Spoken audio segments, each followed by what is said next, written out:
سو پہلے حصے میں متکلم کے آپ کو صیغے مل رہے ہیں. وہ کیا کہہ رہی ہے؟ قمت فی الصباح الباکر وتوضأت وصلیت الفجر وتلوت القرآن الکریم ثم تناولت الفطور واخذت کتبی، میری کتابیں، ٹھیک ہے. وجئت الی المدرسۃ، تو یہ سب تو جو آئے یہ متکلم تھے، جیسے ہم نے مثال میں ذہبہ سے ذہبت پڑھا تھا. یہ تو ہو گئی پہلی چیز. اب کتاب کی جو ترتیب ہے وہ سوال جواب کے اندر بھی ہمیں کچھ نئی چیز سکھاتے ہیں. ایک، سوال کیسے کرنا ہے، اور اس میں صیغے کا استعمال لازمی سی بات ہے. جب آپ سوال کرتے ہیں کسی سے تو وہ مخاطب ہوتا ہے، وہ سامنے ہمارے موجود ہوتا ہے، ہم اس سے بات کر رہے ہوتے ہیں. سو اس کے لیے جو ہم نے جملہ استعمال کرنا ہے، جو صیغہ ہم لے کے آئیں گے وہ کیا ہے؟ وہ ہے جو ابھی ہم نے رولز پڑھے اس کے مطابق ذہبہ سے ذہبتی مخاطب کے لیے. سو اب سوال کیا ہے؟ متی قمتی فی الصباح، تم صبح کب اٹھی؟ ٹھیک. اب یہاں متا یہ کب کا معنی دے رہا ہے. آپ نے اس کے اوپر بھی نظر رکھنی ہے کہ سوال میں کن استفہامیہ جو اسماء ہیں ان کا استعمال ہوا ہے. هل سمعتی اذان الفجر، ٹھیک. هل بیتکی قریب من المسجد، این صلیت الفجر، کم قرأت القرآن. دیکھیں اب یہاں لفظ آ گیا کم، کتنا. اب یہ بھی ایک سوال ہے. این کہاں، یہ بھی ایک سوال ہے. حل کیا، یہ بھی ایک سوال ہے. متا کب، یہ بھی ایک سوال ہے. ٹھیک. تو اس پہ بھی بہت توجہ دینی ہے ہم نے. ماذا شربتی، حل لعبتی، حل جئتی وحدکی، کیا آپ اکیلی آئی ہیں. اب ان سب کا جواب ایک ہوگا، متکلم. ٹھیک. جو ابھی ہم نے اصول پڑھا، ہم نے کیا کرنا ہے؟ تا لگانی ہے پیش والی اور اس سے پچھلے لفظ کو ساکن کر دینا ہے. تو اس نے کیا کہا؟ قمتو، میم ساکن کر دی. سمعتو، عین ساکن ہو گئی، تا پہ پیش چلی گئی. ٹھیک. اچھا جی. اسی طریقے سے صلیت الفجر، صلی یا ساکن ہو گئی. قرأتو جزءا، قرأتو حمزہ ساکن ہو گئی. شربتو با ساکن ہو گئی اور تے پہ پیش آ گئی. لعبتو، ما لعبتو فی الطریق، میں اس پہ نہیں کھیلتی یا نہیں کھیلی. ٹھیک. لا بل جئتو مع اختی، هل جئتی وحدکی، لا بل جئتو مع اختی. تو یہاں جو بنیادی دو چیزیں ہم نے دیکھیں جو آج قاعدے میں ہمیں سکھائی گئی تھیں، اس میں ہم نے دوسرا حصہ دیکھ لیا جس میں مخاطب کا صیغہ استعمال ہوا اور جواب میں متکلم میں کے صیغوں سے ہم نے جواب دیا. حسب ترتیب کتاب کے آخری حصے میں ماضی کے کچھ جملے استعمال کیے جاتے ہیں، جس سے میں ابھی بھی آپ سے گزارش کی کہ ہم پیٹرن کو دیکھتے ہیں. سبق کا پیٹرن کیا ہے؟ سو پہلے حصے میں وہ اپنی بات کرے گی، دوسرے حصے میں سوال جواب ہوں گے، اور تیسرے حصے میں ایک غائب کے بارے میں خبر دی جائے گی. ٹھیک. لہٰذا تاکہ وہ والے صیغے بھی ہمارے زیر استعمال آ سکیں اور ہماری زبان اس پہ عادی ہو، ہمیں یاد ہو. تقول زینب، زینب کہتی ہے، فاطمہ تو قامت فی الصباح الباکر، فاطمہ صبح سویرے اٹھی. قامت، قامہ، قاما، قامو، قامت، یہ ہے چوتھے نمبر کا صیغہ.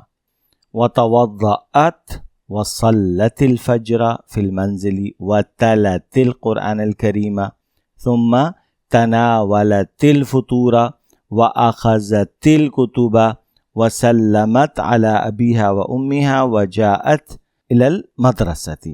اب اس کی مثال جو ہم نے پڑھی تھی وہ بھی اصول کے اندر اخذ، اخذت، ذہب، ذہبت، یہ والی ہم نے مثالیں پڑھی تھیں، اور اسی کا ہم نے عملی نمونہ بھی جو ہے وہ آج کے سبق میں دیکھ لیا، جس کا جو سمپل وہی ہے کہ اس کا صبح اٹھنا، کھڑکیاں کھولنا، سبق یاد کرنا وغیرہ وغیرہ، جتنی بھی ایک ایکٹیویٹی ہیں جو اس نے پہلے خود بتائی تھی، اب کوئی اس کے بارے میں بتا رہا ہے کہ وہ اس طرح کرتی ہے، لیکن اصل چیز جو ہم نے سیکھنی ہے وہ یہ ہے. اب ہم بڑھتے ہیں آگے اپنی تمرین کی طرف. الحمدللہ سبق ہمارا مکمل ہوا. ترجم بالاردیہ. ترجم بالاردیہ میں کیا ہمیں ٹاسک ملا ہے کہ جی ہم نے عربی سے اردو بنانی ہے. تو عربی کیا ہے؟ اخذت فاطمۃ الجریدۃ وقرأت ثم وضعت الجریدۃ علی المکتب. ٹھیک. بہت آسان ہے. اخذت کا مطلب ہے لینا، تو فاطمہ نے، اچھا جریدہ اخبار ہو گیا، اب اس کو الٹا کر کے اگر آپ ترجمہ کریں، فاطمہ نے اخبار لیا. ٹھیک ہے, سینٹر سے پہلے ہم لیفٹ ہوئے پھر رائٹ چلے گئے. فاطمہ نے اخبار لیا, کیونکہ اردو کا باقی زبانوں کے مقابلے میں الگ طریقہ ہے ترجمے کا یا ادائیگی کا, لہٰذا یہاں بالکل ہمیں اپوزٹ اسٹائل مل رہے ہوتے ہیں. وقرأت ثم وضعت الجریدۃ علی المکتب, پھر اخبار میں اس نے اس کو پڑھا, اخبار لیا اور پڑھا, پھر اس نے اس کو ٹیبل کے اوپر, میز کے اوپر اس اخبار کو رکھ دیا. قمت فی الصباح, میں صبح اٹھی, قمت, ٹھیک ہے, وہی تا آ گیا. وفتحت الشبابیک, یہی چیز یہاں اوپر بھی لکھی ہوئی تھی پہلے, یہاں ترجمے میں بھی آ گئی, اور میں نے کھڑکیاں کھولیں. یا زینب, اے زینب, حل فہمت الدرس, ٹھیک ہے, کیا تم سبق سمجھ گئی. وحل کتبت الرسالۃ الی ابیک, کیا تم نے اپنے والد کو خط لکھ لیا. الطفلۃ اکلت وشربت ولعبت ثم نامت, بچی نے کھایا پیا کھیلی اور پھر سو گئی. تو یہ تو تھا عربی سے اردو. اب ہم چلتے ہیں آگے اردو سے عربی کی طرف. ترجم بالعربیہ. فاطمہ نے اپنی ماں سے کہا. فاطمہ قالت لی امی ہا, اماں جان یا امی آج جمعہ ہے. الیوم الجمعتی, میں اسکول نہیں گئی. ما ذهبت الی المدرستی, میں سویرے اٹھی. استیقظت صباحا, اور نماز پڑھی. وصلیت, تلاوت کی. وتلوت, اور پھر میں نے ناشتہ کیا. ثم جہزت الفطور, میری بہن نے کمرہ صاف کیا. ونظفت اختی الغرفۃ. سعیدہ, تم صبح کہاں تھی یا سعیدہ. این کنتی فی الصباح. لما جئت بالتاخیر, کیوں دیر سے آئی.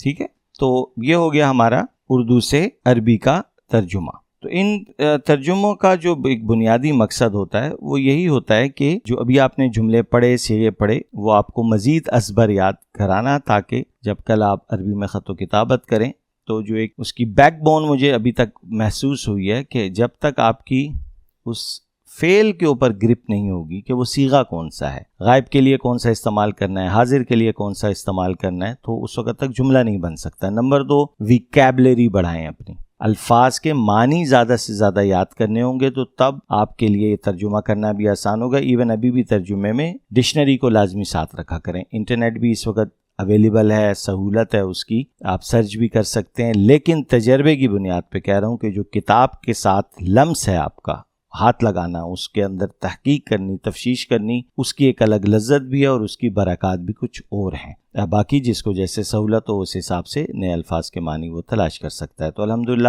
آج کا بھی یہ سبق مکمل ہوا. اللہ رب العزت ہمارے اس پڑھنے پڑھانے کو اپنی بارگاہ میں قبول فرمائے. اپنا فیڈ بیک دینا نہ بھولیے گا. انشاءاللہ اگلے سبق میں ملاقات ہوگی دوبارہ. السلام علیکم ورحمۃ اللہ وبرکاتہ.